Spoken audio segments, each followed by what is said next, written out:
the Hebrew community. Rachel Foreman is here with us as practitioner and part of the board. Yael Abramson, who is translating, is part of the board too and a practitioner.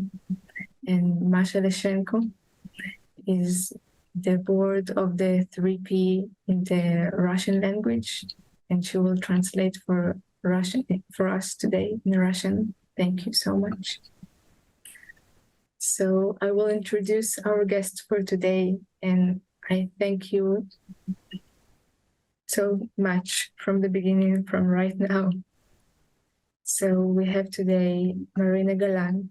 She's a mother and a 3 principal coach and teacher who is convinced this understanding is everything we need to be able to deeply understand ourselves and intuitively know how to better navigate life.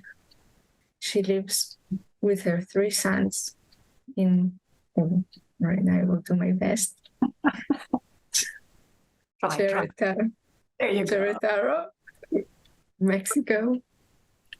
Perfect. Thank you so much for being here with us today. Thank you for you.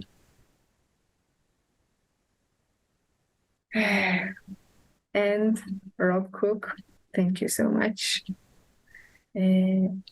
Internationally renowned speaker and veteran with over 20 years of military experience. Emerged in 2018. Rob, you maybe will help me in a few words.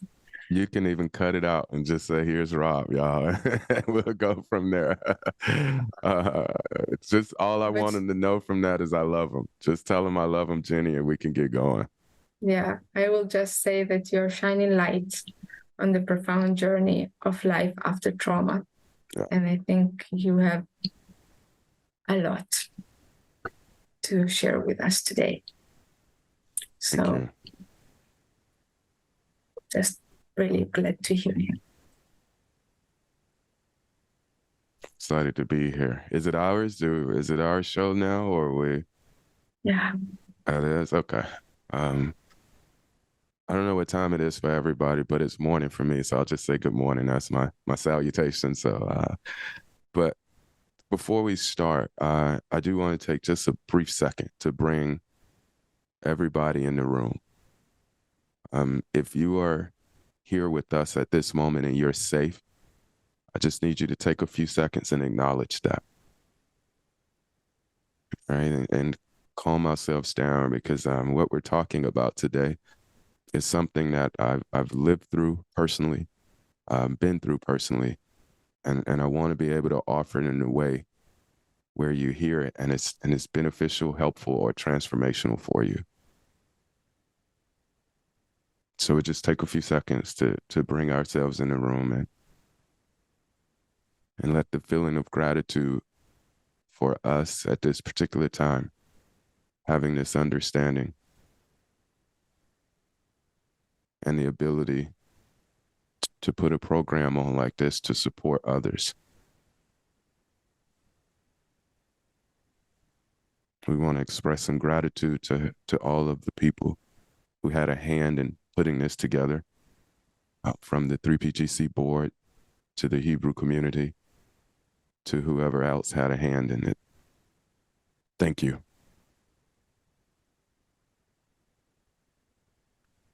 And we can come on back into the room, taking those deep breaths. And before we began, I spoke with Marina, and we felt a good place to start would be for me to meet you exactly where you are. And that's on your battlefield. I've unfortunately have been able to see some of the videos, and just it's the same disheartening and hurtful feeling I had when Masha from the Ukrainian community reached out about their conflict. And so I figured my comments would be best served to just kind of explain what's happening right now as Rob sees it. There's two battles or wars, so to speak, that are happening right now. There's one that's happened physically, and there's one that's happening in our mind. And there are some differences to how we deal with both, but it's with the same understanding that we get through both of them. And so I'll start with the physical. And the physical means that some parts of your country are now under warnings for mortar attacks or bombs or things of that nature.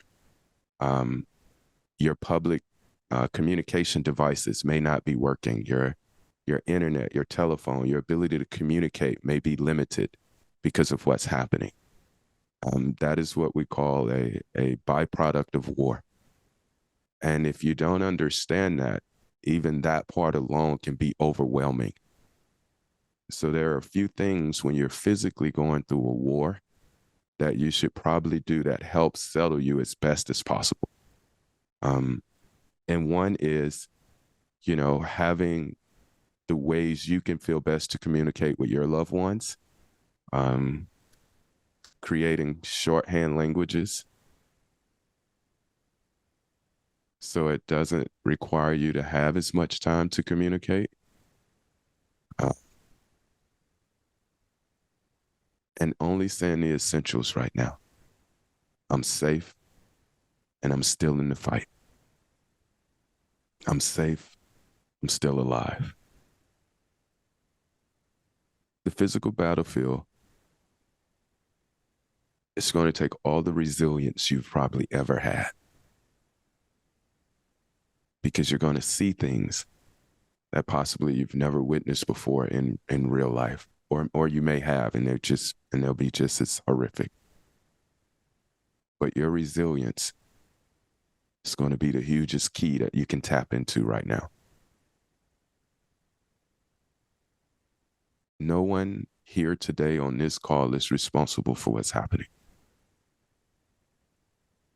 We are here collectively as a consciousness, as human beings. I'm trying to point and guide to a way to help those who are suffering in the midst of it.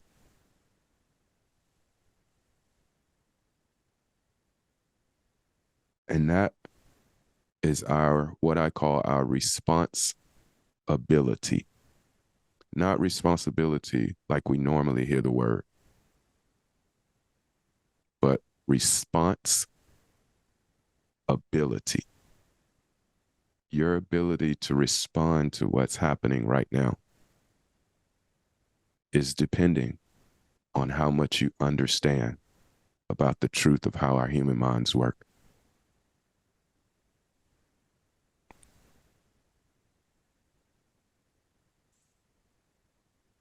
The reason this was a no-brainer for me to attend was because I've been to Israel at least 4 or 5 times throughout my military service.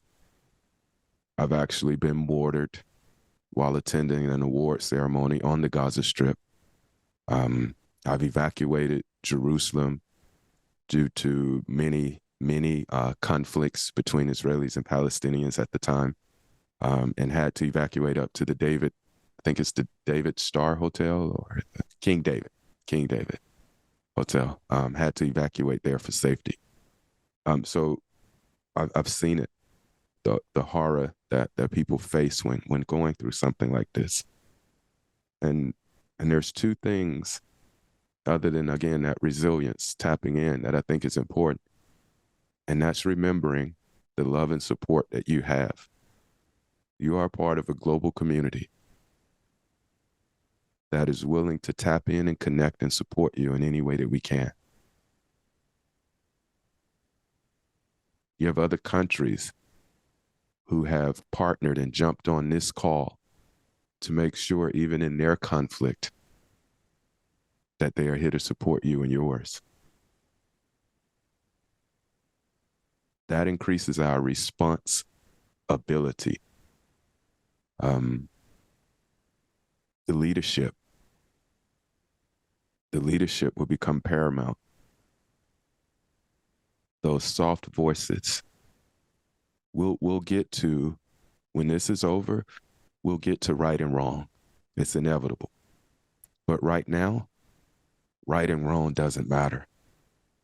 What matters is saving as many human beings as we can from this conflict.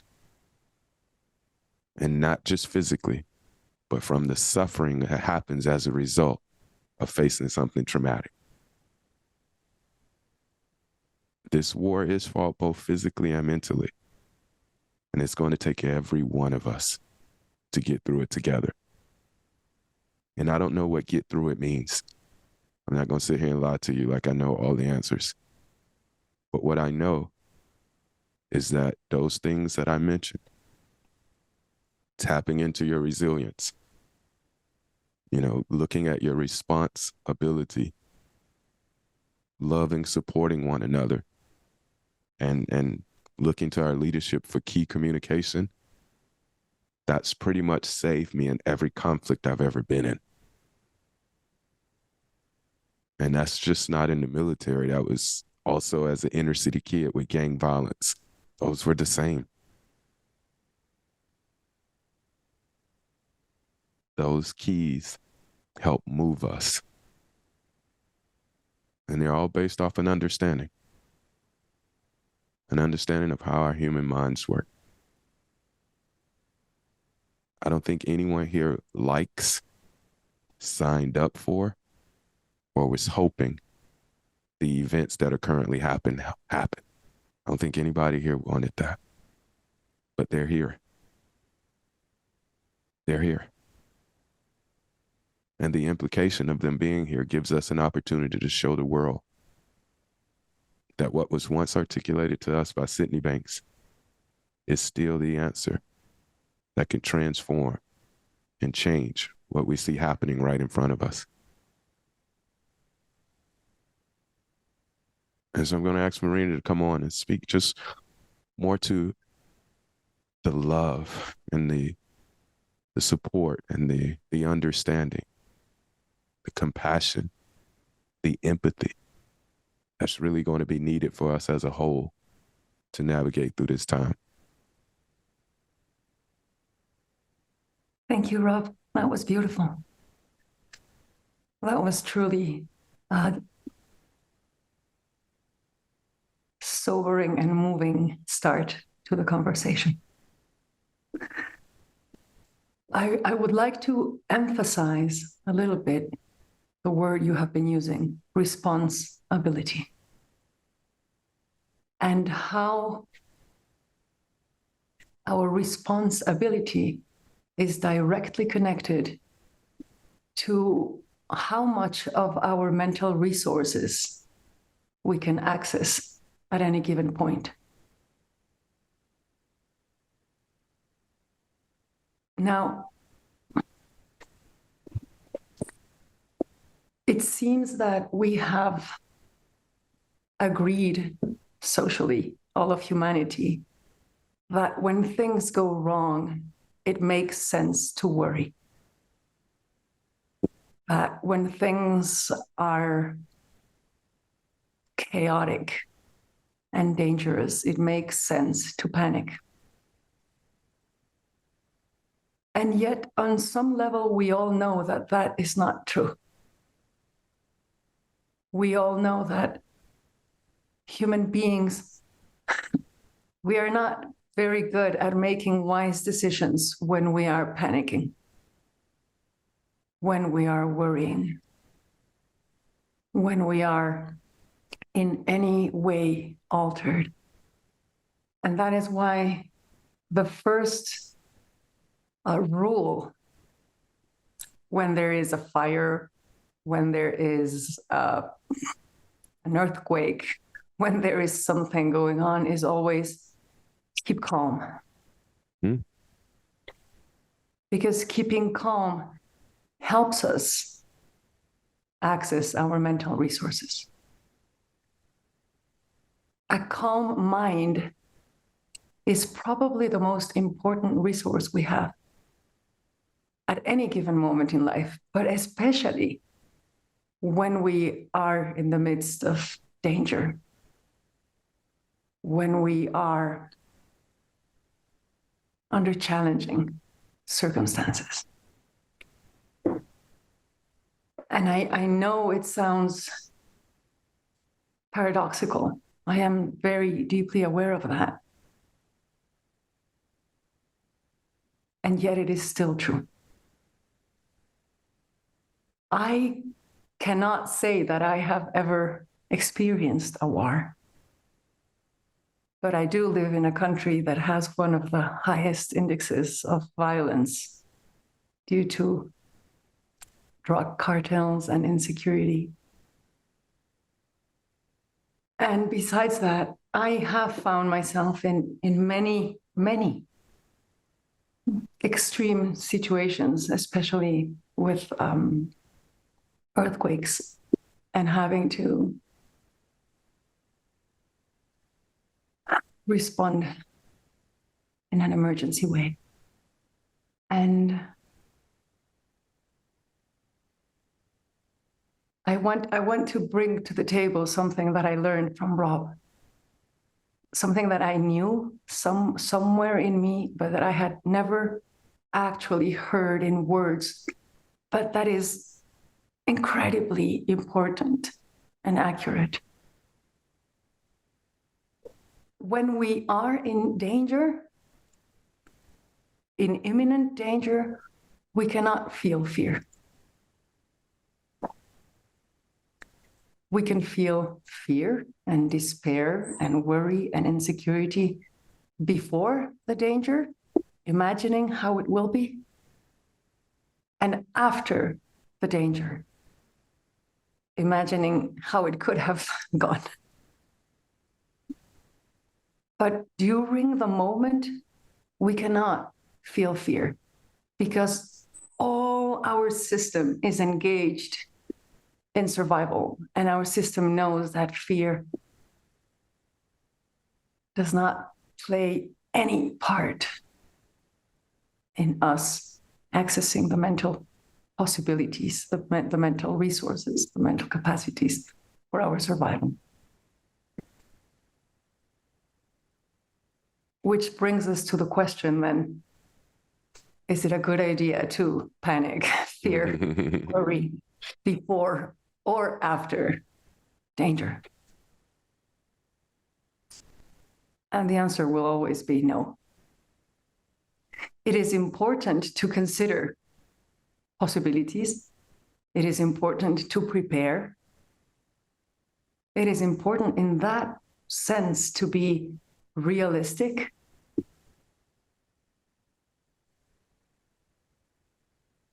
But it is also of the uttermost importance to Yeah. because when you are realistic but not hopeful, you lose access to mental capacities. You lose access to mental resources that could help you. What does it mean to be realistic and be prepared, but be hopeful?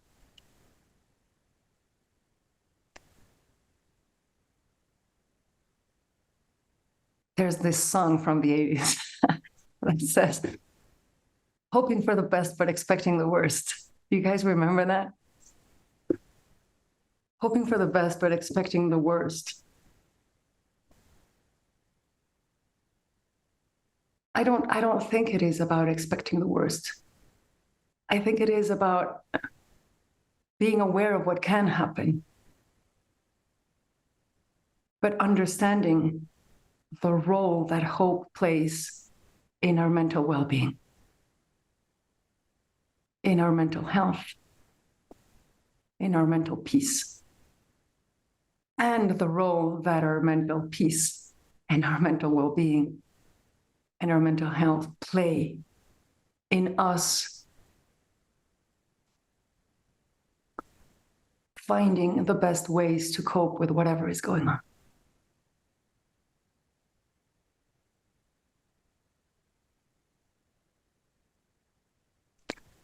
There is something interesting that happens when we come, and now, yes, responsible for ourselves and our own mental peace, mental well-being,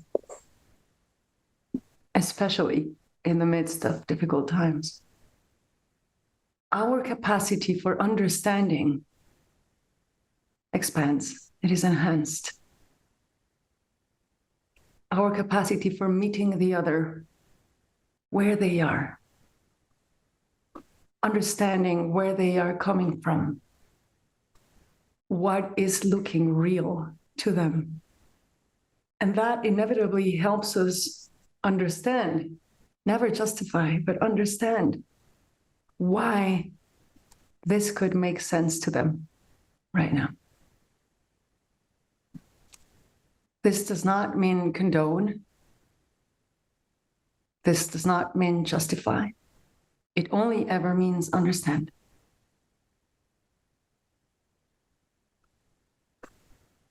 And in that understanding, there is an incredibly important possibility, which is acceptance.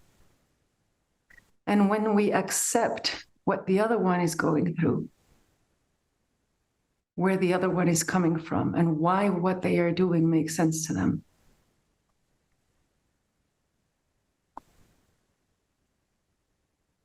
we find wise, clever, novel ways of dealing with it, dealing with them. Because we are not coming from absolute rejection, absolute judgment, absolute anything. It's just a wider understanding. And from that wider understanding, more possibilities. And it might seem preposterous to ask for understanding and to ask for acceptance. But if only for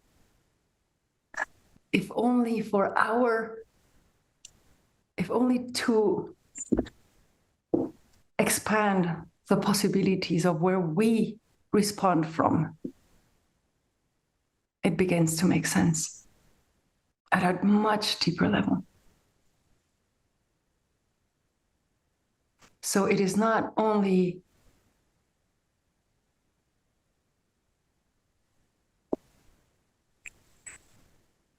conducive to resources, inner resources, outer resources.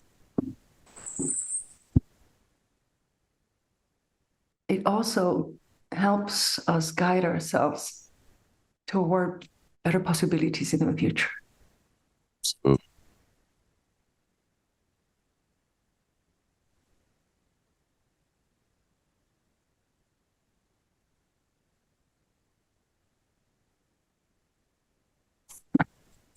I just left my kids at school a few minutes ago. And as I was driving here, I saw a scene on the street and I so wanted to stop and intervene. You know, there was a mother, a young girl, she must have been maybe 6 or 7, and an even younger girl, must have been 4 or 3. The mother was standing in the middle. The 7-year-old was standing, I don't know, maybe a couple of meters away from her. And the youngest one was standing behind her. And you could see that the mother was furious. And she was standing like this, talking to the older daughter. And the older daughter was petrified, looking at her. But I could see her shivering. And I could see the younger girl. The mother could not see her because she was facing the eldest. And the youngest was opening up her arms for her older sister. And then at some point, the mother turned around and the little one brought her hands down in fear of being discovered, offering understanding. And I was so moved by that moment. And I so wanted to stop and give the mother a hug and just invite her into a space of seeing beyond and asking yourself whether this was being helpful for anyone.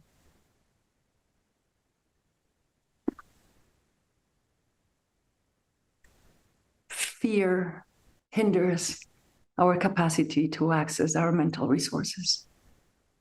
Worry does the same. But oh my God, anger and judgment.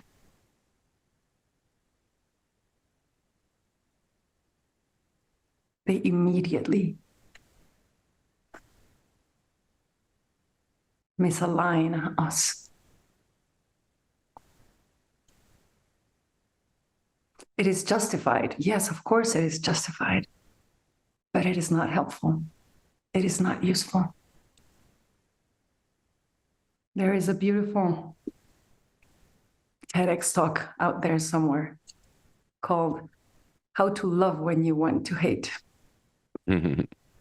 It's a beautiful, beautiful understanding.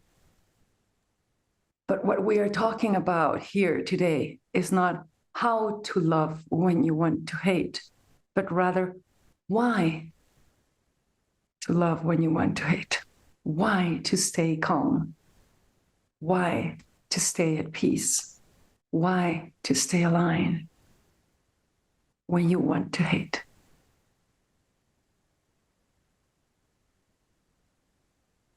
It is the best option for everybody. Everybody. And that can be difficult to come to terms with sometimes because we might want the best for us, but not for the other. But in the end, at a deeper level of understanding and love and openness and truth, what is truly best is best for everybody. It has to be.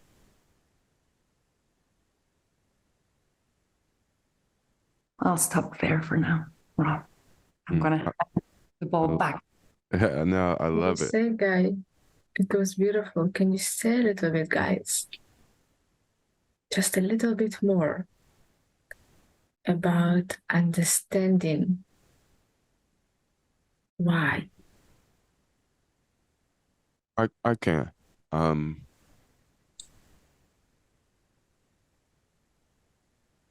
The why is the question that typically tips to which way the narrative goes. And before I get to that, I just want to reinforce again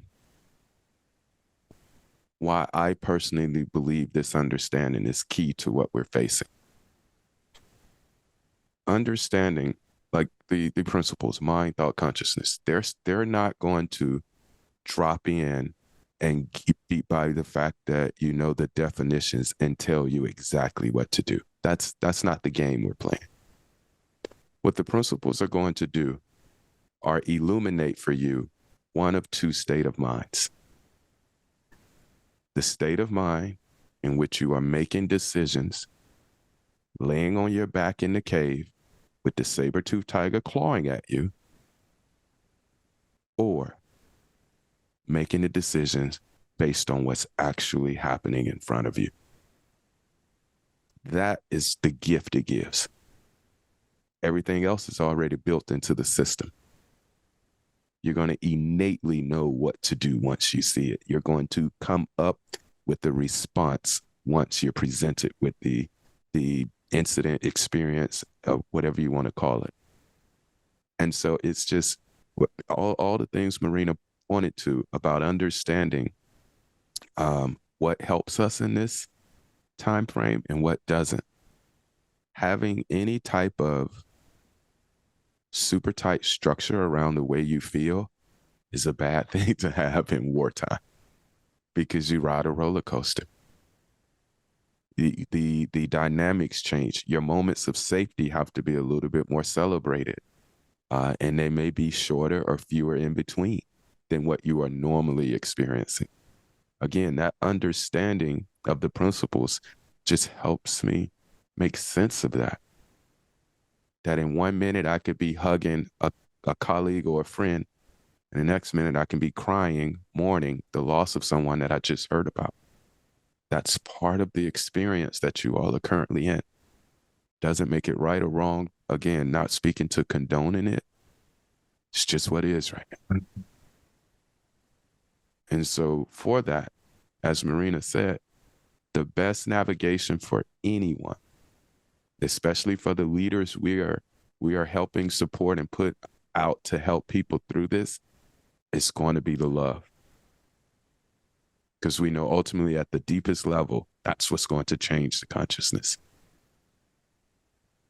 Now and going forward. And going forward. And go ahead. I want to bring back to the table something that Derek Mason mentioned yesterday. He said, love makes you remember who you are.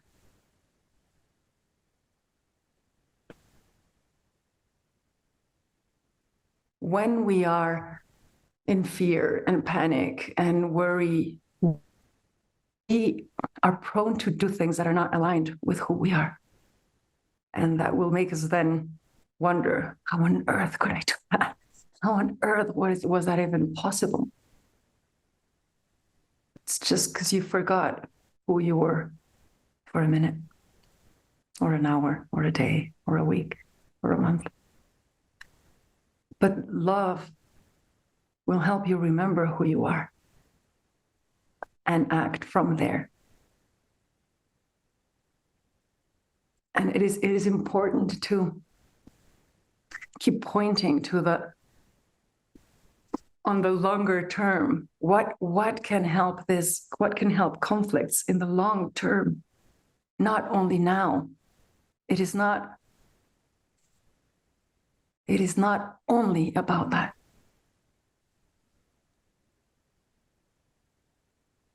And so, yes, remembering who we are, in essence, changes the narrative and changes the options and changes the actions then.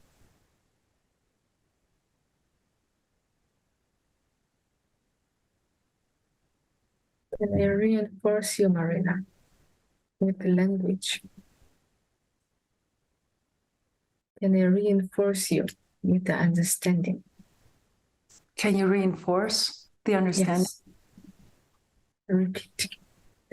The word understanding, wisdom, insight, and building something new is the same origin. Havana, Bina is wisdom wisdom. Tvuna is also wisdom. Tovana is insight, having a new idea about something. And the word Bnia is building something new. The opportunity to build something new is coming from understanding. How simple. It is a response from a deeper place, not a reaction from the automatic impression of a saber tooth clawing at you. That state of emergency and tension.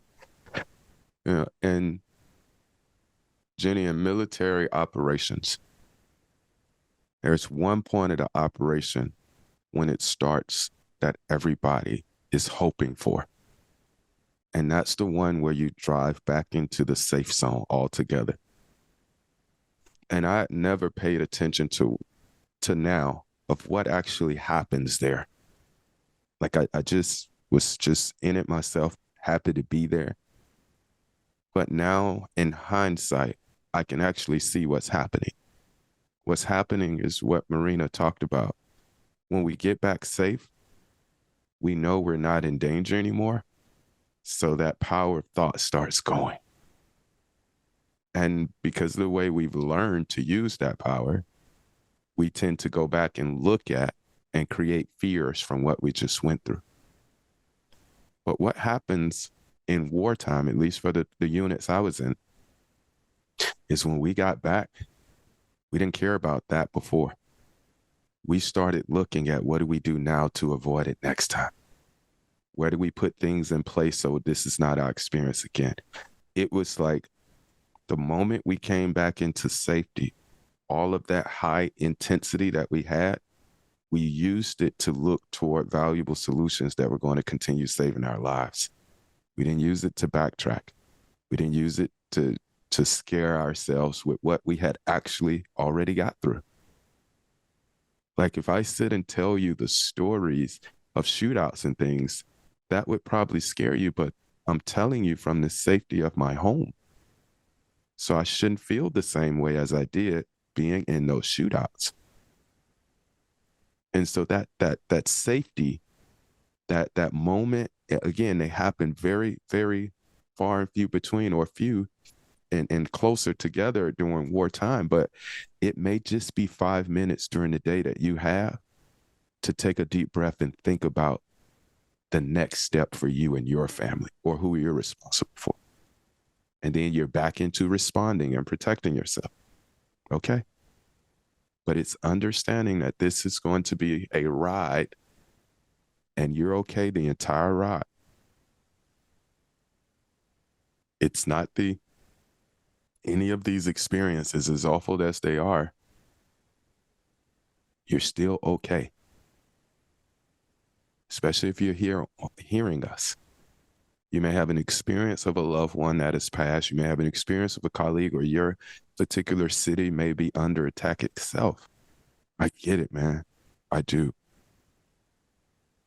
But if you have the wherewithal and the ability to be here now to hear what we're saying, this is the best thing you can do for your chances to survive. Because we want to help you get yourself into a state of mind that allows you to see every option available for safety possible. Every chance you get to see a little bit less suffering. So in your comment about reinforcement, I would say things like this: staying in the conversation, having a something that actually stands as the reference point for when I get overwhelmed, I can go there to calm down. And when I calm down, what we call it a command center. A command center it's the safest spot inside of the war zone for us. And when you need a break, you call it return to command. You have to actually ask for permission for it to come from your spot, to return to command, to down off your gear and take a deep breath for a second. You probably look at the reports again. You'll probably look at what's happening, and then you gear back up and you go back out into the fight. But what we have is a safe zone, because we understand at some point that you cannot carry this cumulative amount of stress when you're not used to it every day in and day out and make the best decisions. So staying in the conversation is a reference for me.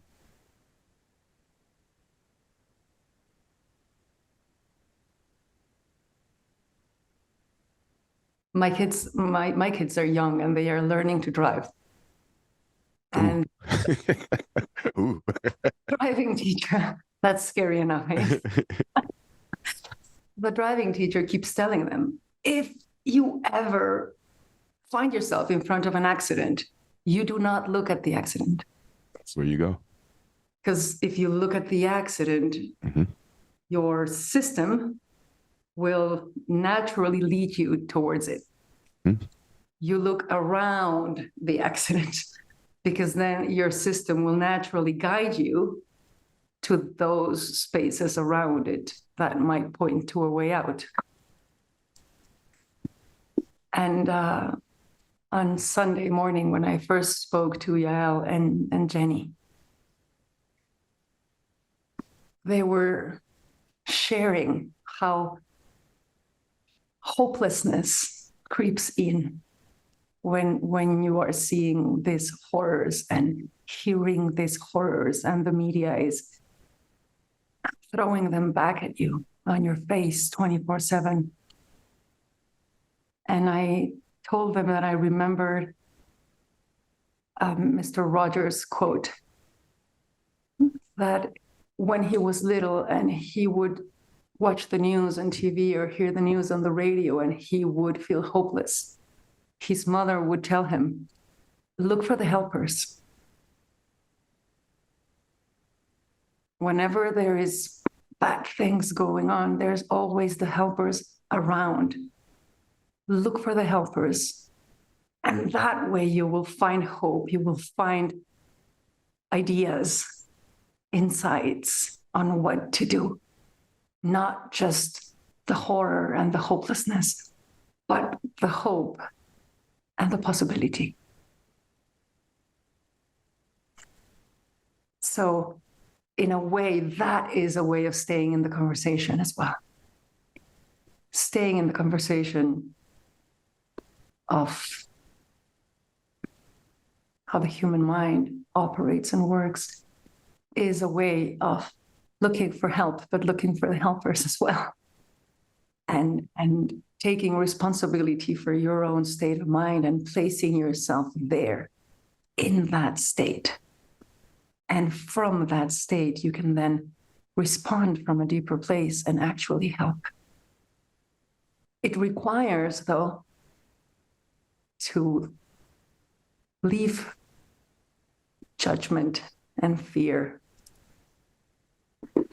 out the door, even for a while. Even if it's just the 5 minutes of your day that you have. You take responsibility for your own state of mind. And not to compare conflicts in a sense to like this, but there was one particular thing that happened when we set up one of these for the Russian-Ukrainian community once that conflict happened. And I'll never forget Masha telling us how a Ukrainian family had taken in some Russian soldiers. And that kind of story kind of riveted through the conference because it was like, wait, what? It was exactly what we were talking about. This lovingness, this lack of judgment, this openness that helped that particular community get over the incident. The us and them thing is very dangerous right now because we don't know who's us and we don't know who's them. And so I don't typically like playing in that lane personally. So I just err on the caution of staying with what human beings need. And human beings need to feel loved, supported, and they need to feel safe. Period. I'll do as much of that as I can, and then I'll see what the result is after the fact. But I know 100% for a fact, I lived it. Creating enemies because of the actions of someone else, it leads to suffering. I could find fault in so many countries that I now speak in on love and peace from what I understood or didn't understand before now. I had a hard time going on vacations because I was still trapped in this judgment about other countries and things like that. Like now I just see the people.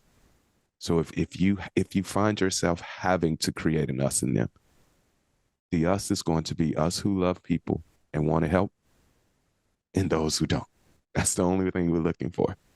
And some of them may not wear the same colors as we wear or wear the same or live under the same flag that we live under. But it's us who want to show love and compassion during a time like this, and there's those who don't. Find those who want to do what you do.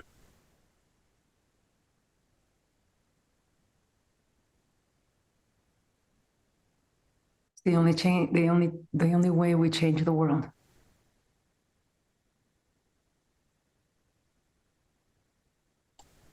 I think it might be time for a break. Jenny, you had said the hour. Yeah. We will take a short break for 10 minutes. We will come back at 6:05 and we will have sharings and questions. And if you want, you can take time to have something nice and to drink or do what you need. And just when we will come back, start writing us in the chat and we will read loud the questions for Marina and Rob. And we're waiting for you at 6:05. Thank you so much. Thanks, everyone. Thank you.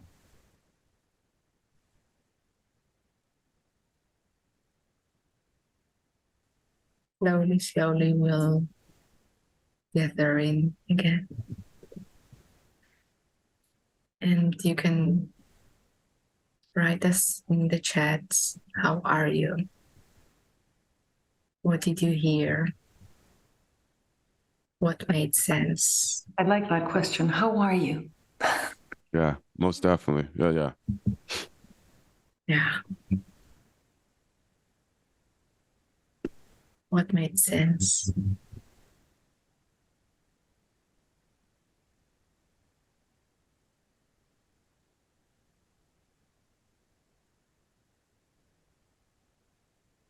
I will wait for the questions to come up.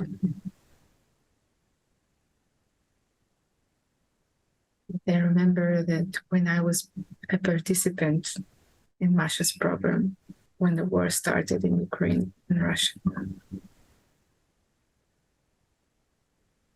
I had a question that maybe people have right now. So I will bring it in a while. And the question was, I just heard the question, so I will just repeat the question as it was. Why do people doing painful things to other people? How can I understand that?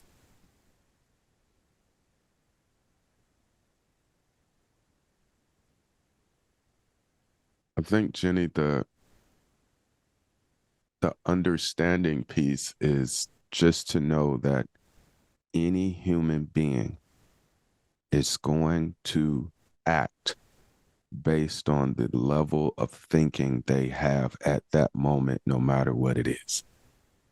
Amazing. Can you just It's not so much what they do that you're trying to reconcile with. It's the sheer nature that the truth of the human experience is that every human being is using their gift of thought at that moment the best way they know how, given what they understand about, one, who they are, and two, how that plays into, the world. If you know or you remember that you are connected to the universal intelligence that created all life form, certain things are harder to get yourself up to do, i.e. harm someone else. If you think that you've been, okay, even better example, I'll just make again, another personal story. In the United States, I think it was last year or a year before, I can't even remember the time frame, there were some people who stormed our capital, the capital of the U.S., the United States of America. And a lot of people reached out to me about that as a military member and asked me what I thought. And my answer was, if I really thought my country was being stolen from me, those actions they did make sense. I do not agree, nor do I condone what they did. But if I thought my country was being stolen, that makes sense to do. The problem was that that's just wasn't a truth for everybody. It was a personal truth, not a universal truth. And so I think that for that, we're only trying to always reconcile with the fact that this gift of thought we have You can believe something that's not true and run wholeheartedly with it and do pain, cause pain. But it's not for me. It's more of you're just not aware that that gift can be used differently than it is you have an intent to really hurt people.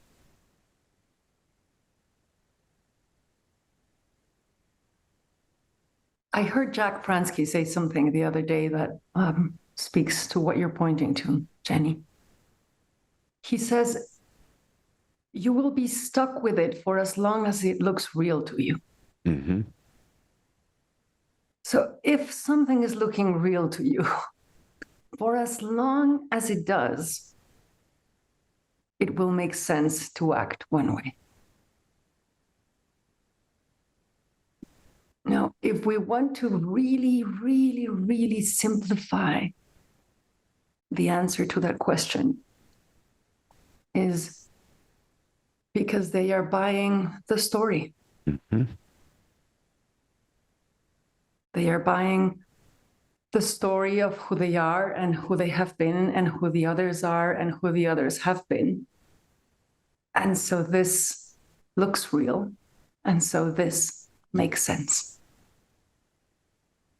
Now, when the other one is buying the story and acting from there, it is very, very easy for me to buy into the story and act from there too. And what we are pointing to here is something completely different.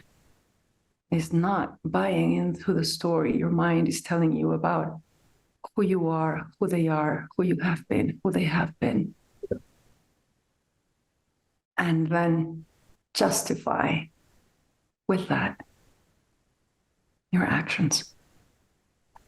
What we are pointing to is going beyond that story, as real as it may be looking to you right now. Mm-hmm. Letting it go.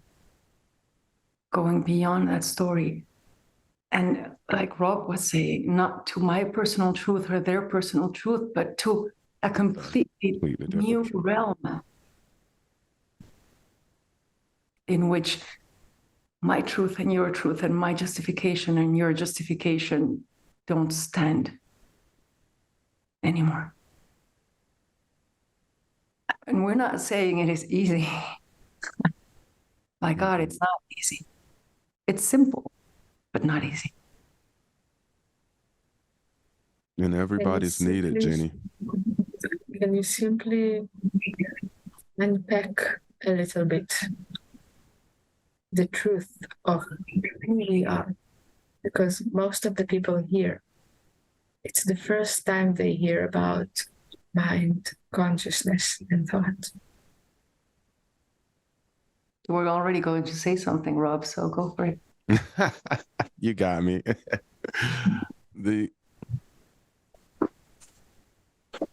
The easiest way for me to try to make it make sense, in a sense, is most military units have two kinds of forces.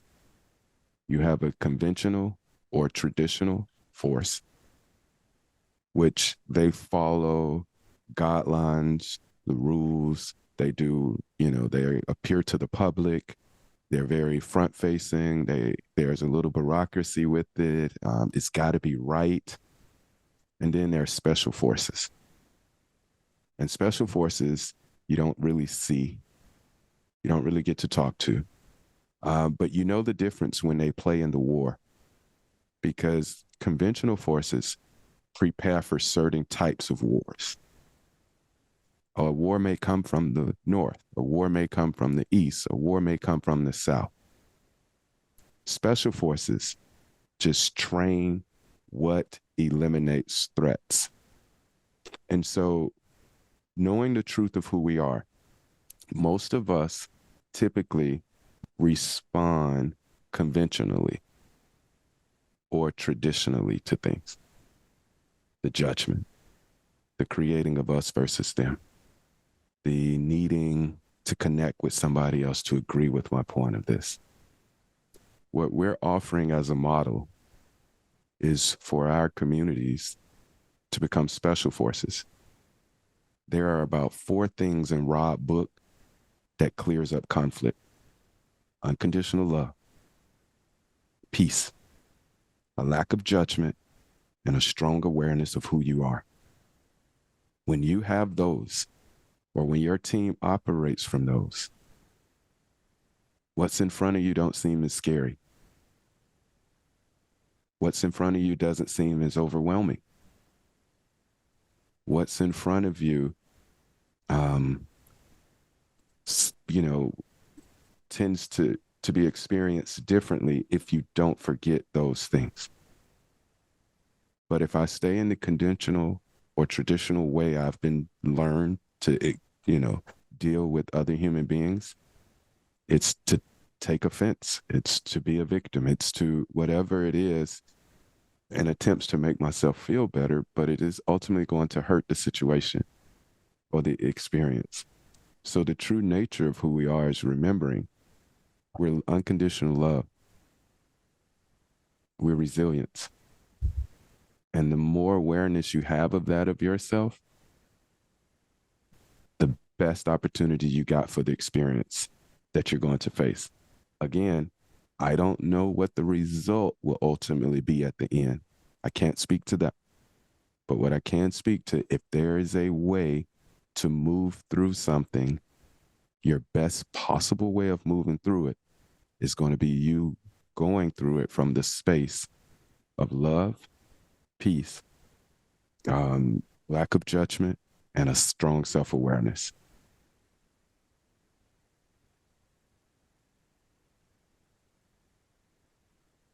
That's it.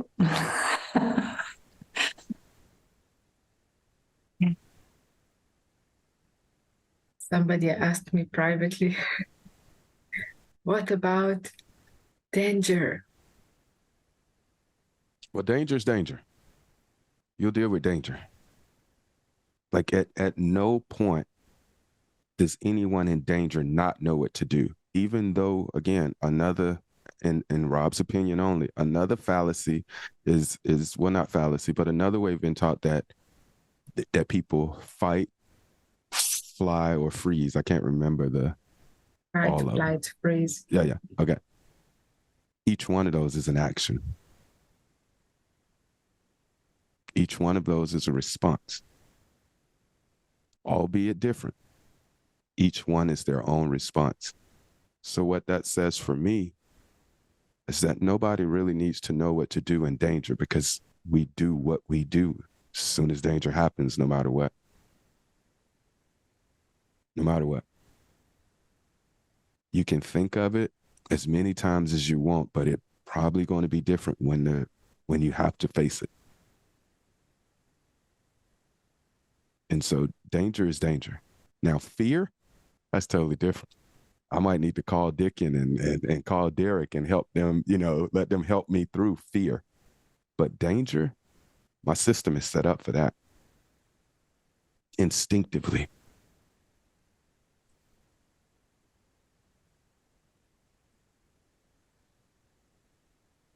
Did that answer their question? You can message them back privately to make sure. I hope. I think there was fear that if I will love and understand and danger will come, I will not know what to do. No, I disagree. You will know exactly what to do. You will know exactly what to do, because that's the best state of mind you ever have to operate from. It's the most optimum. It's the one that's connected to the most resources you have available as a human being. It pulls together all of your networks at the same time. It is the universal key. It unlocks your greatest potential at facing something. If you were going to train for a fight, what we're sharing with you gets you in that best position you ever got a chance of winning it. Again, I don't know the result at the end, whether you come out with your hands victorious or not. But if you got a shot, it's going to be with this understanding.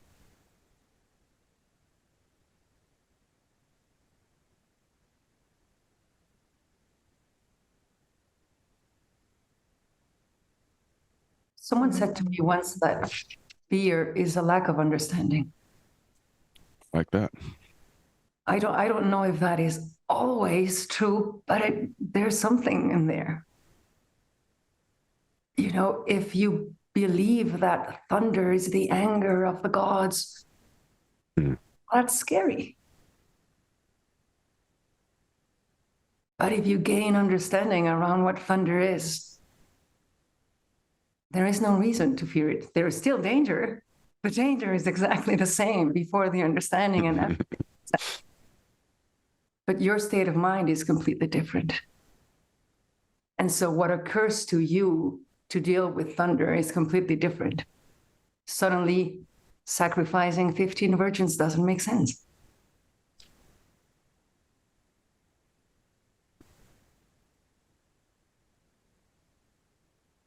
So what we are pointing to is the possibility of understanding yourself and how you work, yes. But in understanding yourself and how you work, you understand the other and how they are working, how they are operating, how their minds are operating in real time. And so other things will make sense from understanding, even if the danger is still there.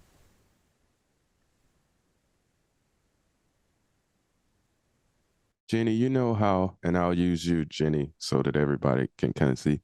You know how when you got a lot on your mind, you miss certain things. You're like, oh, I didn't even see the exit.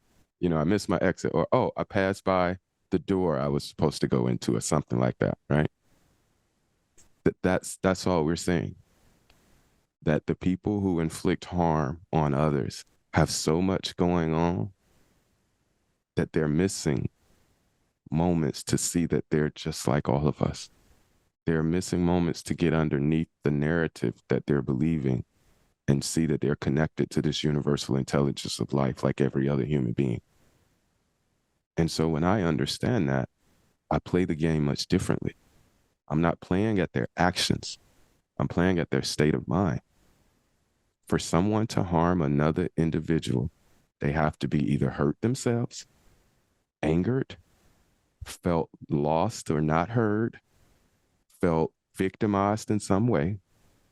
And when you collectively add those together, that would cause them to go do things to be seen, to be heard, to have their voice recognized amongst what would be considered societal voices. So I understand that. Then I'm playing the game of, well, what makes a person get out of judgment? What makes a person get out of victimness? What makes a person get out of hatred or anger or whatever? A loving and supporting environment, an environment that doesn't have judgment, an environment that's peaceful and, albeit different, allows them to express their experience, for them to see the error in it for themselves. I know I'm slowing down. I'm slowing down as best I can, y'all, for the interpretations. I'm sorry. uh, but yeah, that's why we played this game this way, in a sense. Is we won't ever be able to control another human being's actions. But if we can get them to see what we see, they'll control their own actions.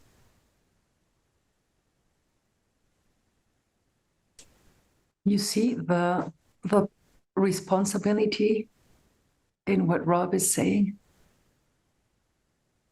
When you recognize that the other is acting from a place of victimhood, anger, judgment, etc., why would we want to get in that state, in that same state of mind?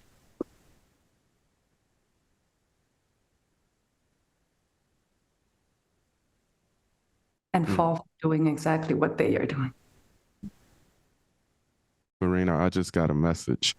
There are some people on the call who are receiving notifications now. Here's what I need you to do. At every cost, protect yourself. If you need to go get into a shelter at this moment, that's what you do. Take all precautions to protect yourself at this moment. This is a recording. We will have it up on available on YouTube for you to view at a later time. But if you are receiving notifications or experiencing some indirect type fire, I need you to really take safety. Again, doesn't mean you're going to be in that protective state forever. It just means for this moment, this is what we need to do to continue.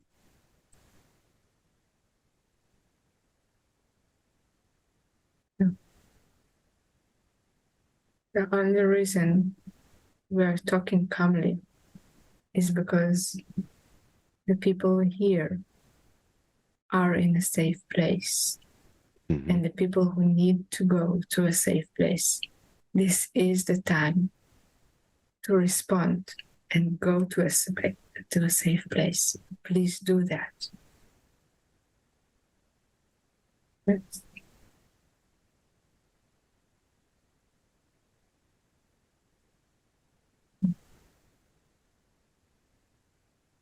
It reminds me of the roller coaster that you were talking before.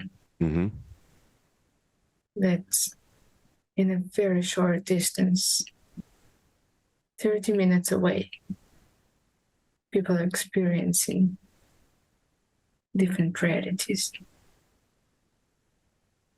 And in that shelter, it's the shelter, and it's there designed to protect us from the explosives and things of that nature. But remember the state of mind of people inside of that shelter. They're probably scared. So everything we're talking about comes back into play in the shelter. Just some smiles, just some hugs, just some holding hands of other people next to you. Words don't have to be expressed. We're all in this state together. But that will have a ripple effect that sends out a resilience in your community that allows you to stand. Every moment you have, every human being you pass by, it's some eye contact, it's some high fives, it's some, do you need anything? Something. That's where we make our impact. We don't need to get in the faces of any of the people inflicting harm to make change. We can make change by just loving and supporting those who are receiving the suffering from this. We can make impact and change right there. We can send them back into their environments with a much better state of mind by one simple hug, by one simple show of unconditional love and support. And that could be everything for their family and for all that they're responsible for.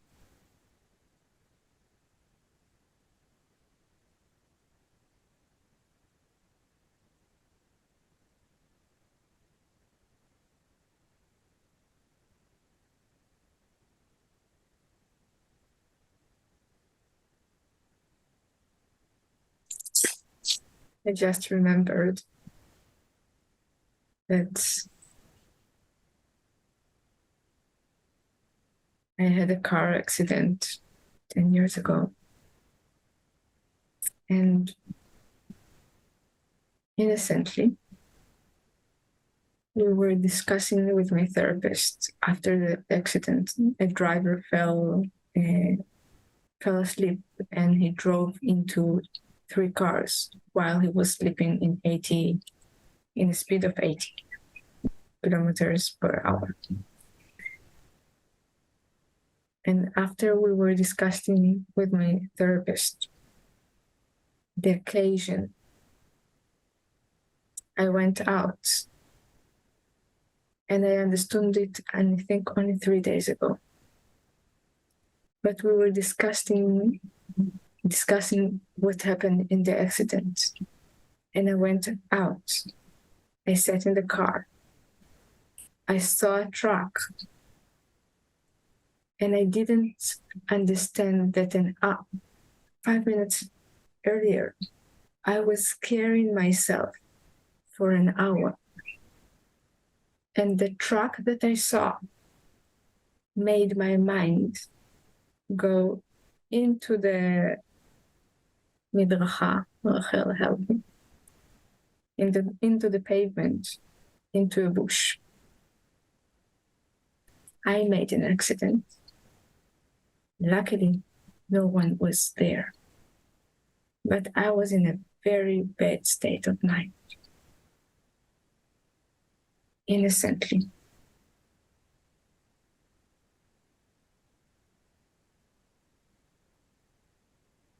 So I definitely understand how innocently, from this state of mind, I saw the truck and I went to the pavement.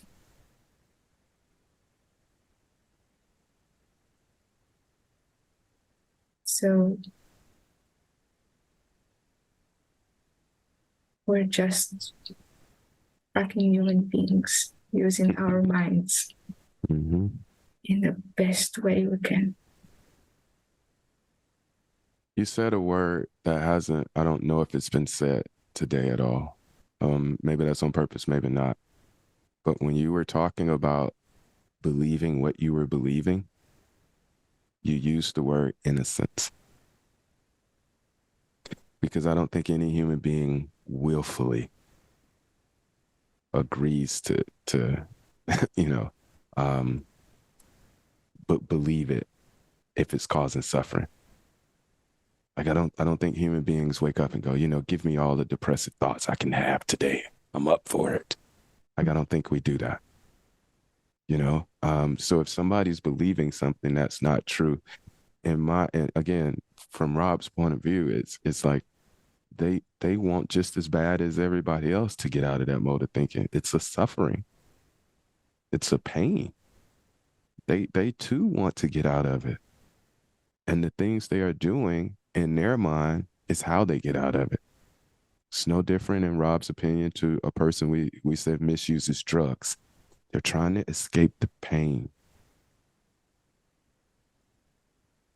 No different than a person who commits physical harm toward others for fear of thinking it's going to happen to them first. They're just trying to stop the pain. And so for us, we understand that as their state of mind. We understand that. So I don't want to go inject more pain.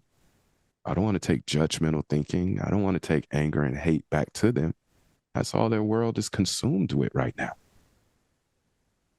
I want to point to something else. I want to point to, like you said, a new insight, a fresh idea.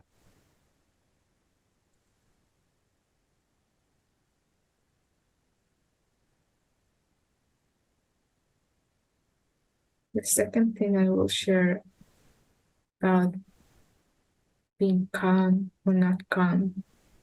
I think yesterday I woke up 3 o'clock, understanding my eyes are dripping, and I'm sad and I'm scared.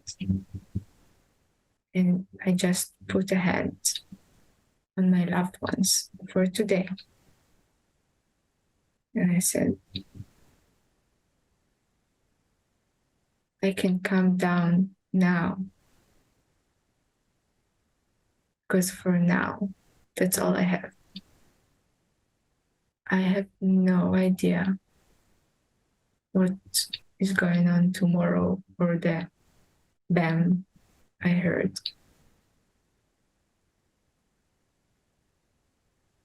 I just have now.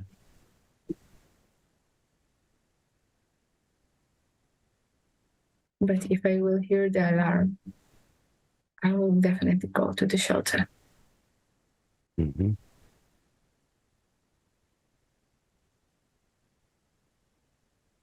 That is wisdom right there. It is. How are you guys? It's okay to say, feel, think.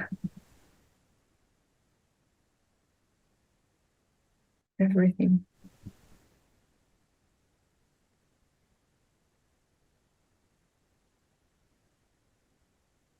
I think we all.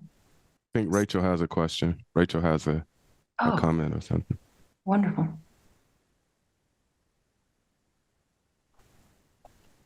Thank you for this conversation. It's so beautiful.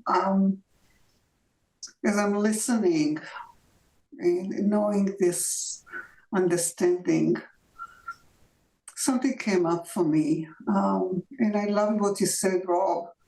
You know, you're either the people who love or the people that can't or are not there. I'm paraphrasing what you said. What came up for me is a sense of judgment. And I'm sure that a lot of listeners that are Israelis, you know, might have the same feeling that when I hear that I'm supposed to be the person who is loving and understanding, when things are happening, I'm feeling judged. Or at least that was the sense that I felt, that I'm being judged for not being able to be loving, which I am a loving human being. I mean, you guys know me, you know. Yeah. But at this moment, I want to kill. I really want to, like, you know, how dare you? You know, I was yesterday, I went to buy a pair of shoes, and the owner of this store is Israeli. And I overheard him talk about what happened and what they discovered. And I'm not going to repeat it. And I'm trying not to listen to the news. And I knew that whatever I need to know, it will come to me. And I heard it. And then I went on Facebook and I saw that my niece posted pictures, photos. And I was so enraged. And all I could do is cry. You know, I found myself crying several times during the day, just crying from despair, from, you know, I'm a child of Holocaust survivors, so of course it triggers a lot of things for me, you know, secondary post-trauma, whatever you want to call it. So as I'm saying that, and I want to get your feedback as well, I know I'm okay no matter what I'm feeling, but maybe you have some insights to that sense of, like, you know, excuse me, I want to say the the initial of my last name. Mm-hmm. Oh, I get you. Right here, you know, it's like, what the, you know? Mm-hmm. And no, this is not right. No, I can't go there. Yeah. Yeah. Rachel, that's a beautiful question. I've had it reconciled for me in a bunch of different ways. One was when I first signed up for the military, I really considered myself an ambassador of freedom and safety in the world. And I really believe the narratives that I signed up for the U.S. military for when I went in. But getting the awareness that my country has different intentions in different places. And I may have been a inhibitor or a participant in that.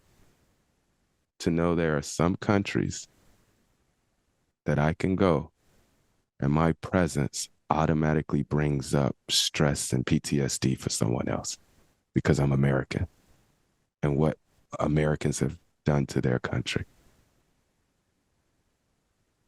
I learned it when I was told how I was supposed to respond as a Black man in America. I learned it when I was told how I was supposed to respond once being a federal law enforcement agent and once having been a convicted felon. Like, it's like for Rob, I had to get out of the movements and the narratives.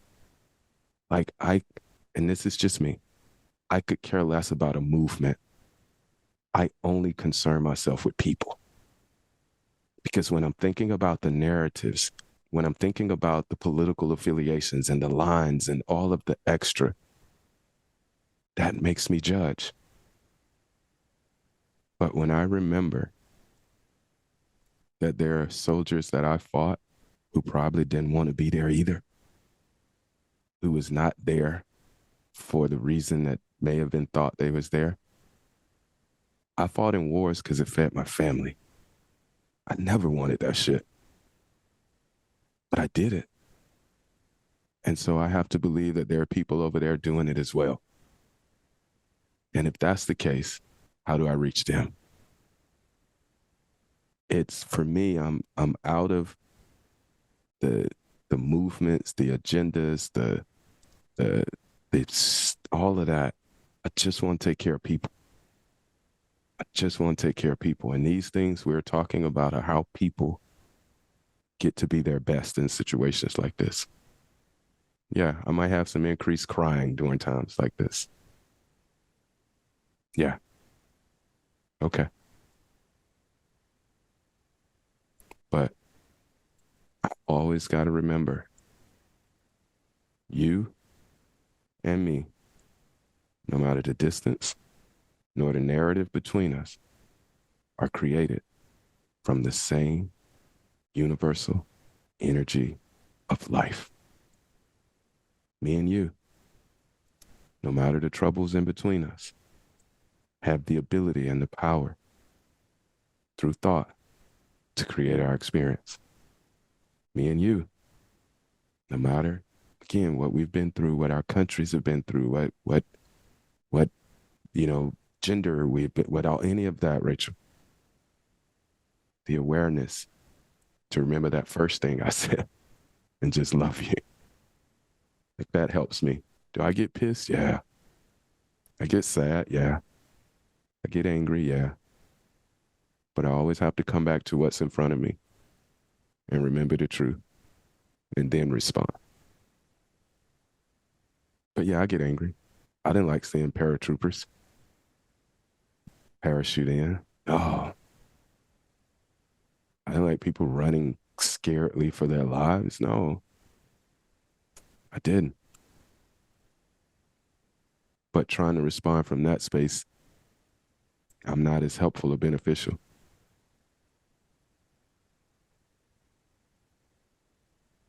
That was mine. Maybe Marina has a softer one or a different one, but that was for me. It's just, I just had to get out of the narratives and the rhetoric and just be concerned about the people.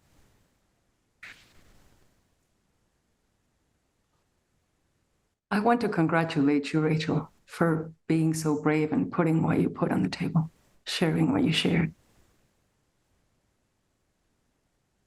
Now, just like we know who you are and that we know that you are a loving person, you know that you are not being judged by what we are saying on any level, at any moment.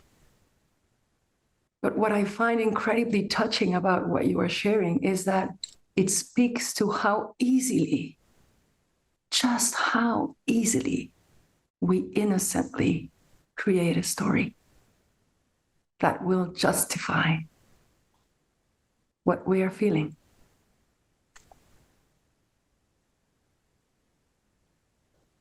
We all do it. And we all do it innocently. Unaware that we are creating suffering for ourselves. Unaware that we are sabotaging our state of mind.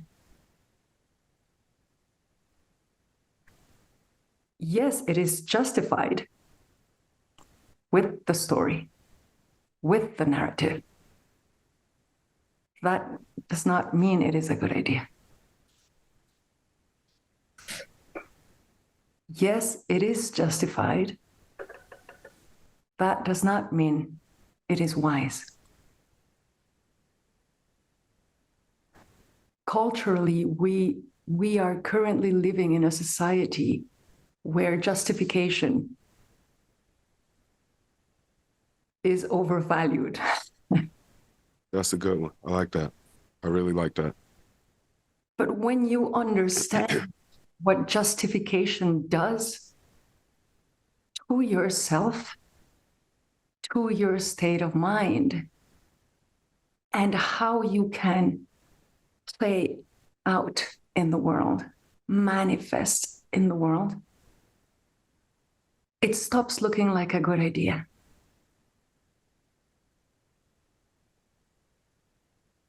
I mean, yes, it is righteous, and there is the temptation of going for it, the justification.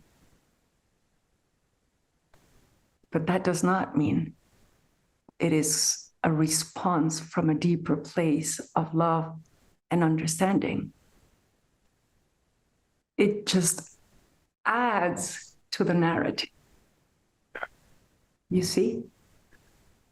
It adds another chapter to the story.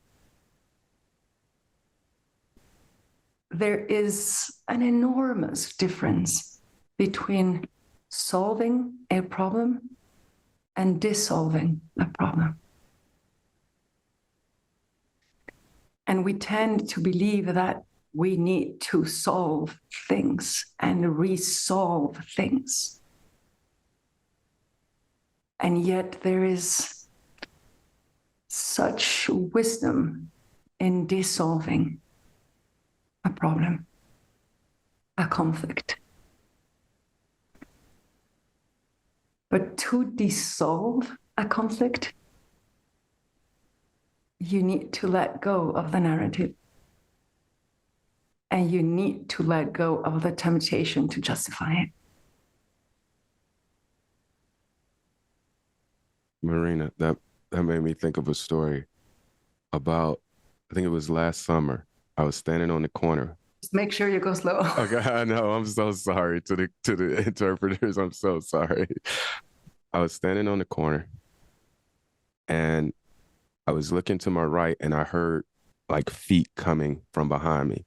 And so I turned and put my back against the wall to see what happened. And it was a guy running up to me with an object. It was a guitar.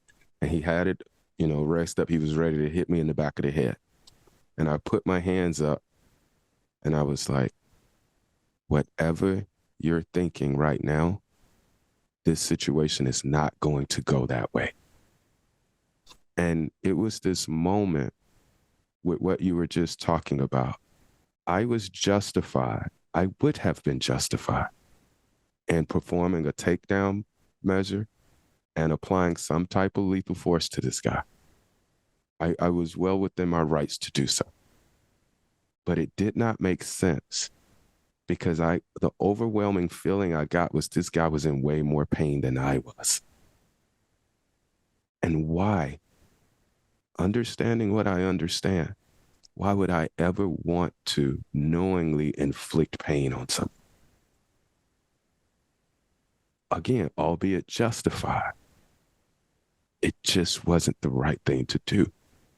And it kind of was the first time I've taken martial arts my whole military career when I was in it. And I used to have this one teacher who I thought really disliked me.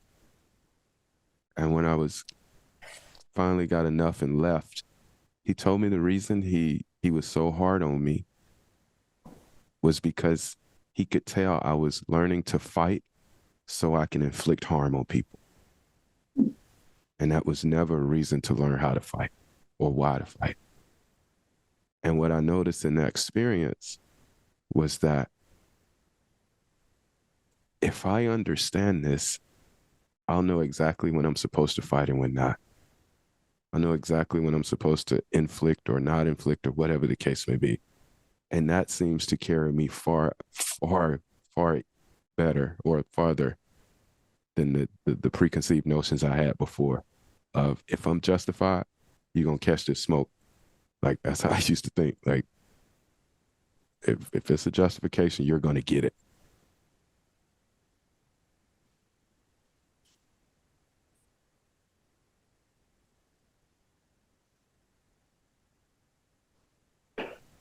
I just realized catch this smoke may not translate, but hopefully y'all can figure out what that meant.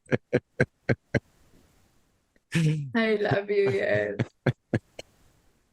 I was just thinking about the word dissolve.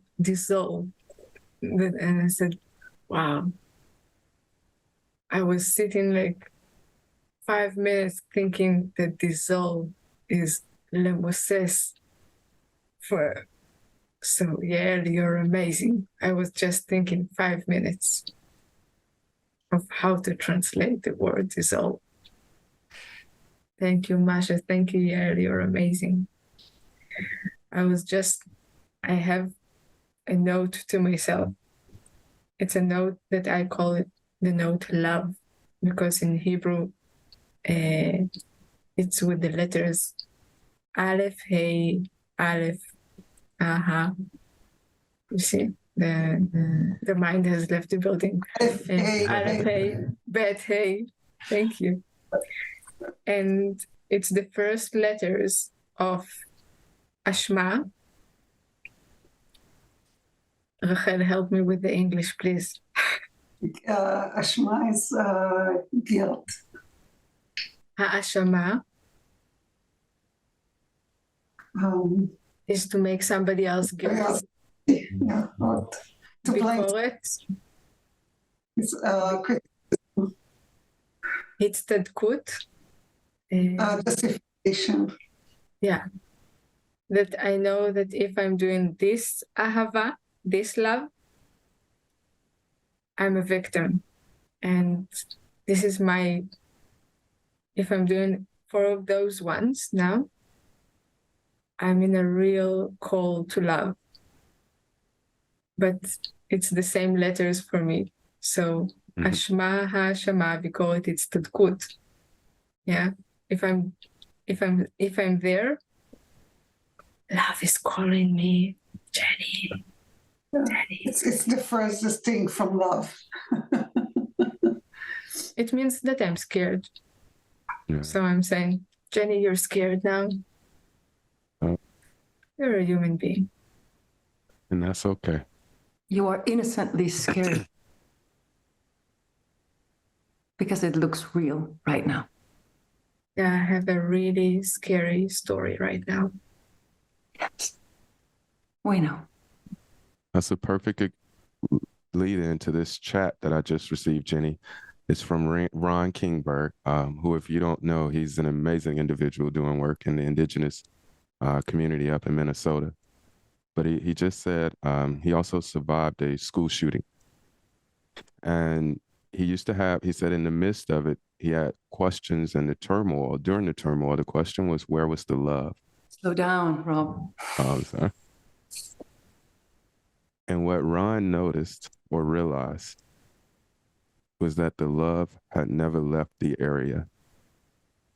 It was in the heart of every individual that was trying to help one another. It was in the teachers helping the students helping the staff, and the students helping each other. The love was in every responder rushing in. The love never left. It's just what he was looking at. The love is always there. It's just whether we're willing to look to it or not. And sometimes narratives scare us in a sense that we don't see it. Sometimes narratives can play Halloween and make us believe that they're true. But behind every costume, every scary movie, all of that is love.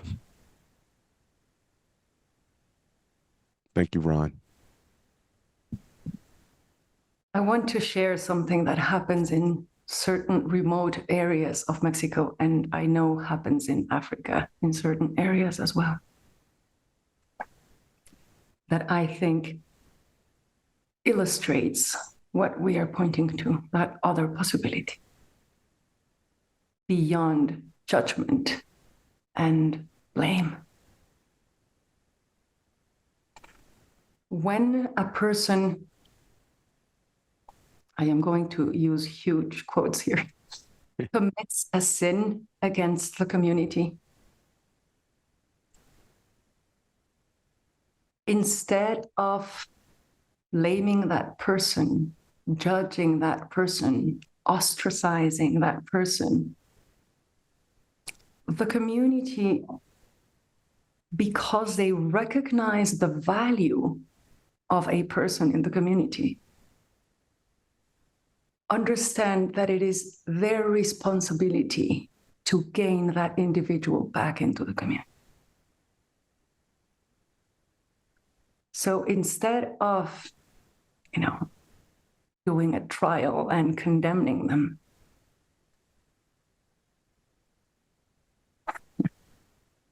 here's what they do. They tie them up in a chair and they sit them at the center of the village. They believe that for a person to act against another, they must have forgotten who they are. Right, Derek? And love reminds you of who you are. So they tie them up in a chair, the center of the village.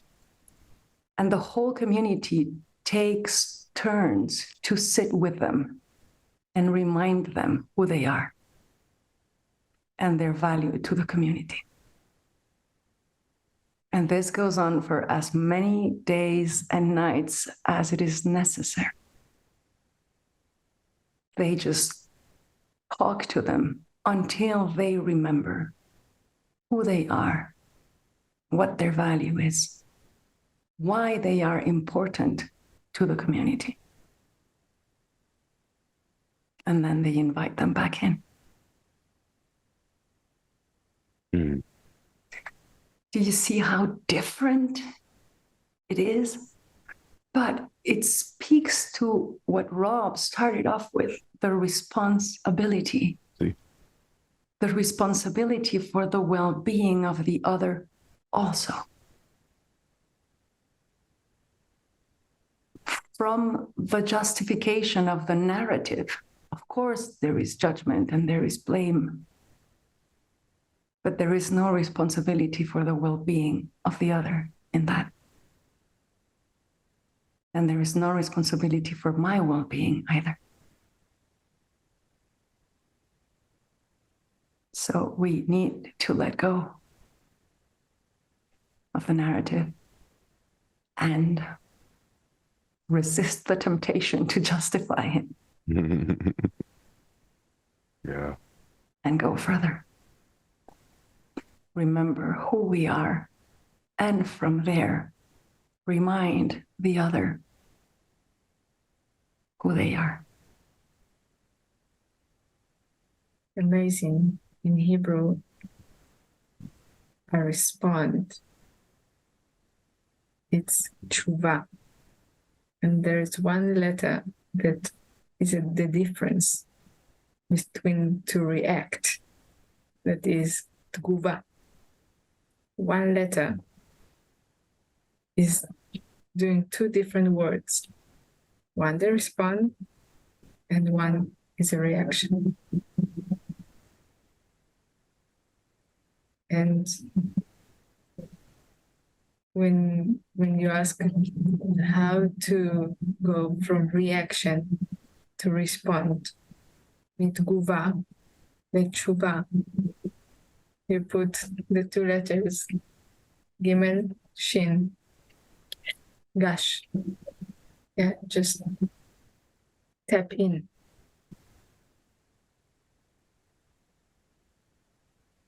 Yeah. This is the direction that we are pointing. Yeah, tapping into who we are. This is a beautiful man that was in the Holocaust. Because Jenny's mind has left the building a little bit. If somebody will remind me in the chat, Viktor Frankl. Viktor Frankl, yeah. Yeah, he said that between the occasion and what we do lies our freedom. Yeah. this is the response. We're talking about this space the whole 2 days. I want to share my gratitude to you, Marina, to you, Rob, to all I see here, also Dickon and Derek and Kate, of course, and Masha, you're Deborah, too. amazing, and Deborah. I saw a couple other board members. I don't see them now, though. Help me, please, Rob. I think that was it. It was Derek, Deborah, and Dickon who were here today. And Masha, thank you for supporting in the language, in the techniques, in the messages, in your voice, in your presence. Thank you, Yael, for translating amazingly. Thank you, Rachel. Thank you so much. And Jenny, can I just say thank you to everybody who was here as well? Truly appreciate everyone for showing up to hear and taking back into their spaces what they do. And I can say this now, but the calmness or the way that I speak to this now wasn't that way years ago. It was the consistent reminding myself of who I am that came from my friends and colleagues like Marina, like Derek, like Dickon, like Michael, like Masha. Like, I continuously needed to be reminded of who I was because I was reckless. Like I didn't have a sense of well-being of myself and others. And so it's something to making sure you are around people who can help remind you of that, who will hug you, who will sit next to you when you've tied yourself up in the middle of the community, and whisper to you, I love you. And so many people do that in this community for me. And so I just wanted to recognize that as another way to help. If you are thinking of someone today, send them their heart. Send them that message.